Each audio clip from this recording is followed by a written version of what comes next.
Today on Absolute Anthem, we've got an absolute boatload of new details to run our way through.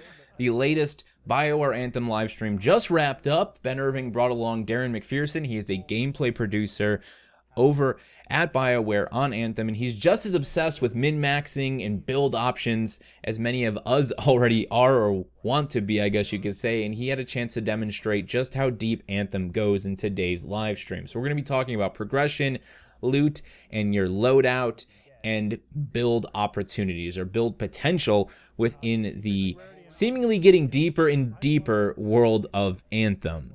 In fact, I want to kind of just touch on how complex this is all going to come across for certain people before I go any deeper. I understand there's a lot of you that maybe are looking at Anthem, it's a game you're really looking forward to playing. Maybe you haven't played a lot of RPGs, a lot of games that have very detailed loot and gear and stat systems. And maybe you're going to listen to this video and think to yourself, wow, well, that pretty much does it for me. I don't have time for that kind of a game. Let me make it very clear that this game seems to have a little bit for everyone. So by giving us 6 difficulty options at launch, 3 for the beginning of the game and 3 once you get to end game, I think they're doing a good job in ensuring that anyone, regardless of their player dedication level, how much time they have to commit to the game, can have a good time alone or with their friends. Depending on what content you want to play, how you want to play, there is going to be something for you. You don't have to go all the way into the deep end with all of the opportunities and options we're going to talk about today. You can just equip whatever is the next best thing and then use the weapons that you're most interested in using and use the javelin you're most interested in using and just play the game, and there will hopefully be content for you there, enough content for you to want to keep coming back playing again and again and again. But if you really want to grind, if you really want to go all in and you're someone who's going to put in a lot of time every single day as soon as this game launches, you're going to have those difficulty options. You're going to have reasons to replay. You're going to have reasons to hunt for that specific piece of loot to complete that perfect min-maxed build. It really does bode well for a variety of, again, player types, whether you're more casual or more hardcore, you have less time to commit or more time to commit. It really looks like there's going to be something for everyone here, and that is why I'm super impressed with the way they're handling those difficulty options. I really do genuinely dig that. So let's move forward. Let's talk a little bit about progression. So we know that you have your pilot level. Your pilot level is your unique pilot level. This includes a set of skill trees that are going to affect everything you do regardless of the javelin you're in. We've already learned a little bit about that, but we haven't got details on how those trees work yet. The thing that's a little bit more important for today's discussion is your javelin rarity, and even more important than that is your gear score. So javelin rarity is essentially an average of the rarity level of the equipment you have equipped to your hardpoint. So we get to see a rare Colossus here, and then Darren showcases his Masterwork Ranger build. When we talk gear score, that is your total item score. So in the case of the Colossus here, we saw 225. This is the number that's going to help you identify what content you can tackle and can't tackle, and also help you understand how you can acquire gear to get a higher gear score to tackle that content you might want to tackle, but you can't currently tackle. It's essentially going to be about matching up the numbers. You might run into a stronghold. Maybe you're playing on the hardest initial difficulty, so difficulty level 3, but it says you need a gear score of 250 and you're at gear score 225. We might find out as we actually play the game that, okay, I'm under 25, but I can still actually complete that. It's just going to be more challenging. Or maybe it's gear score 300, and at that point you recognize I've got to do some loot acquisition here. I've got to get that gear score up before I go in and tackle that gear score 300 stronghold. So that's the way that's going to work. Again, it's a very simple system. It comes across more complicated than it is. You're basically going to be matching up the numbers and be able to clearly identify what you're prepared for and what you aren't prepared for. Now, when we talk about rarity, the game is going to be rocking common, uncommon, rare, and epic as its 4 standard rarity levels. Beyond that, though, we have 2 high-end rarities that include Masterwork and then Legendary, which is the highest it can go. We'll talk a little bit more about Masterworks and Legendary in a second. Let's hit on crafting a little bit because they dove a little bit more into this. Crafting, I think, is going to be similar to what we've seen in The Division. It is more supplementary than it is a primary way in which you can actually acquire gear. Most loot is going to be discovered through drops. If you craft something, it might be because you have a blueprint and you just really wanted that weapon archetype. Maybe you're just looking to get a perfect roll on a certain weapon archetype and you have the blueprint. You can just keep crafting it until you get the set of inscriptions, which we'll talk about in a second. Lots of that going to be happening in this video. Until you get the perfect set of inscriptions, you can keep crafting it again and again and again. Now, when it comes to loot drop and loot tables, they made it very clear that the higher your player level, the more you increase your chances of getting rare drops. So when you're level 5, you're not really meant to just get epics or masterworks or maybe even rares. But as you increase to level 10 and 15, you might just start to see more rare drops. Maybe you get to level 30. Okay, I'm starting to see some epic drops now. And of course, you also have a multiplier that increases a chance to get rare drops when playing on higher difficulty levels. So if you're playing on Grandmaster level 1, you have a better chance of getting epics and rares than you would if you were just playing on the easiest difficulty in the initial 3 difficulty options. Make sense? I hope so. Let's move on and start to talk about how your loadouts are actually going to function across your 5 available hardpoints. Now, we've talked about 4 of these hardpoints many times on this stream. You know, in the case of the Colossus, you've got your weapons. So that's your 2 weapons, whatever you choose, a shotgun and a sniper rifle, assault rifle, any scout rifle, whatever it might be. You've got your ordnance launcher in the case of the Colossus. You've got your heavy assault launcher in the case of the Colossus. You've got your support gear, which is something that every Javelin has. And now you have a 5th slot that we just learned about today called components. So in those initial 4 slots, you're going to equip things that we've seen, but we haven't really seen how those things actually work and function in game. So let's go ahead and take a look at the ordnance launcher slot for the Colossus, which is currently running an uncommon firewall mortar.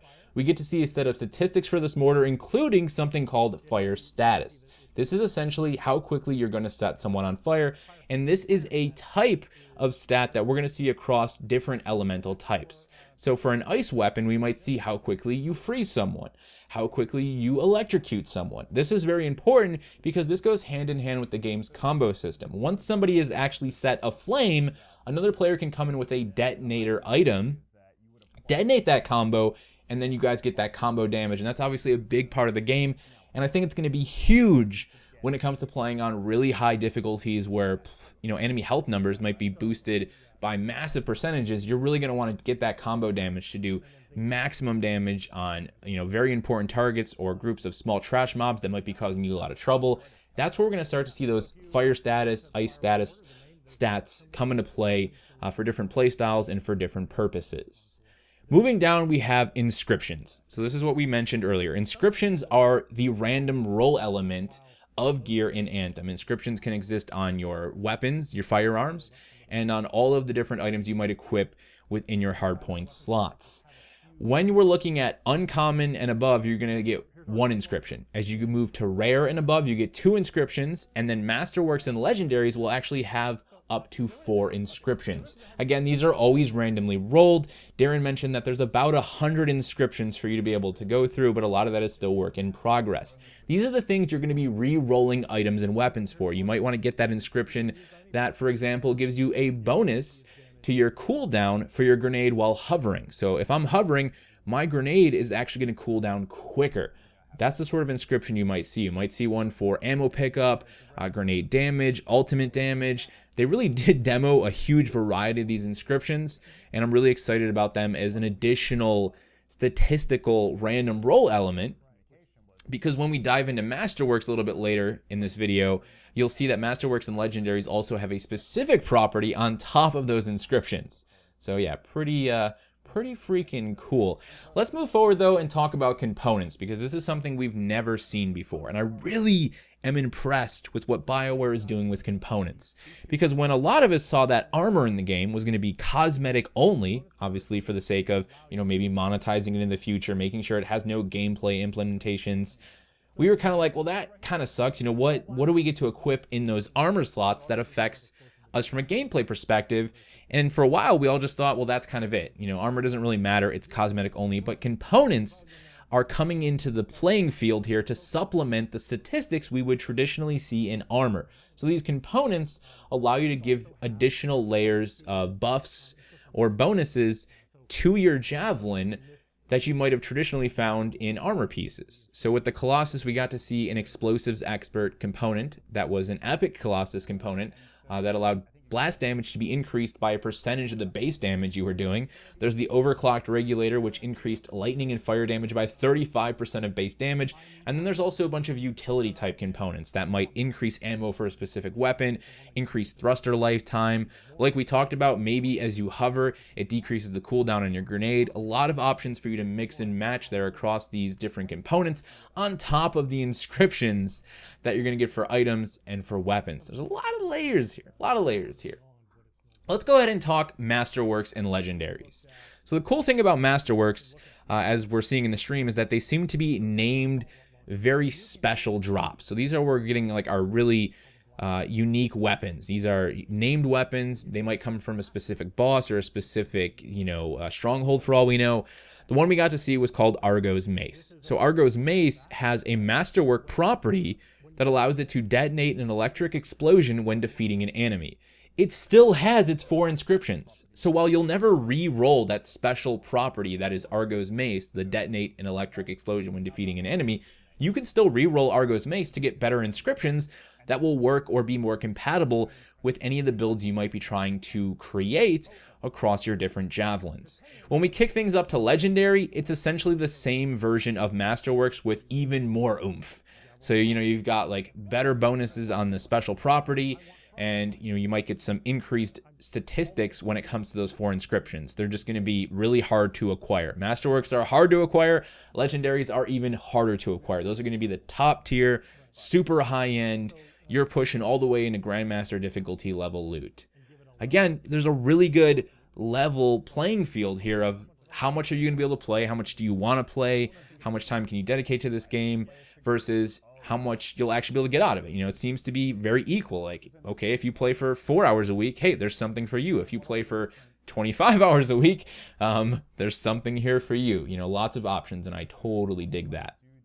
Now, I want to talk a little bit more about the combo feature because we got some greater details on how the combo feature is actually unique for different javelins. So when a javelin comes into play and detonates a combo with a teammate, they actually do a specific type of additional damage within that combo explosion, combo action, whatever's happening there. With the Colossus, it is explosive or AoE, area of effect. The Ranger has high impact or single target damage. The Storm does chain damage, allowing that damage within that combo to now link to multiple enemies in the vicinity. And the Interceptor has aura damage. So the Interceptor will actually go in, the combo will drop, and then it'll pick up an aura, a debuff that it can actually carry around and essentially apply to enemies, debuffing them all as it runs past them, which works perfectly for a high-speed, mobility-focused javelin like the Interceptor.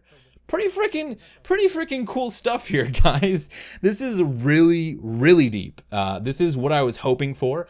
And again, the thing that continues to impress me the most isn't that they just threw a bunch of stuff at the game and they were like, you can min-max, you can make all these builds. You want a melee build, you can do it. You want a tanking build, you can do it. How crazy you want to get with your build, you can do it. It's that it also seems to just be very player choice driven. So you're not forced to do any of these things to be successful. Because we have those 6 different difficulty options, there's always something that's going to work right for you depending on where you are in the game, the amount of time you've dedicated, and I think that's really freaking cool. Now, they wrapped up the stream with Darren showcasing his Ranger Masterwork build. This was just an example of what builds can do. So in the case of his Ranger here, he built it for hover advantages, explosive damage, and rapid ultimate deployment. Some of the stuff was bugged here, but the basic idea is that he allowed himself to have a Ranger that when hovering grants itself a bunch of ability cooldowns. So when he's hovering, his grenade cools down like twice as fast. When he does his combined arms for explosive damage, he can hit something with his wrist-mounted rocket, and then he's going to get bonus damage for grenade kills. And then if he gets a multi-kill, he's going to get a bonus to his shields on top of that. So he had all these layers with his inscriptions for, assault damage, for grenadier damage, again, for his ultimate being able to build itself even quicker. He had a perk called Raptor Sense. So Raptor Sense is active while hovering, and this increases weak point damage by 65%. So going for critical shots like headshots, he's going to be able to do a lot more damage because he's hovering when he has Raptor Sense active. So, whew, I think we just ran through it all, guys, and my voice made it. My voice made it to the end. There's so much here. We could ramble about potential for builds, but I think it's very clear that the potential for builds is very much there. I love what they're doing with difficulty. I love what they're doing with rarity. You know, there's always going to be concerns for balancing and things like that, but guess what? There's a hell of a lot less concerns when we don't have to worry about PvP, and we can just have this great PvE experience. As long as they can get those difficulties dialed in, you know, you're just going to be looking at your item score, going and tackling these different challenges, and I think it's going to be fantastic. I'm going to be honest, I get more and more excited for this game every time they show things off, not because I'm just some hopeless fanboy, although you can totally call me that and I wouldn't deny it, but because they just keep showing us stuff. Very clearly, BioWare shows up. They got a bunch of people who are actually working on the game behind the scenes. They've got dev team members there. They've got producers there, and they're just like, yeah, this is it. This is how the game works. Boom, check it out. Check out what we're doing here. And it always seems to impress me. So yeah, I continue to be very excited for Anthem. February cannot come soon enough at this point. I should say January with that demo, early February with the free demo. Let me know all of your thoughts down in the comment section below, guys. Again, if you're someone who is thinking to themselves, this pretty much makes this game unplayable for me because it's so deep, you don't have to go to that level of depth. It is optional. It is there for people who are going to play at the higher end. And way back when I first started talking about Anthem, like over a year ago, I said it's important that they can try to appeal to a bunch of different player dedication levels, more casual, sort of middle of the road, more hardcore, and it seems like that's exactly what they're trying to do here, and it looks very, very promising. Thank you guys so much for watching. If you have any other questions for me, leave them down in the comment section below. I'll do my best to answer them. It looks like we're going to be having another live stream coming up next week, so keep an eye out for that. I'll let you guys know when that's dropping and what they're going to be talking about.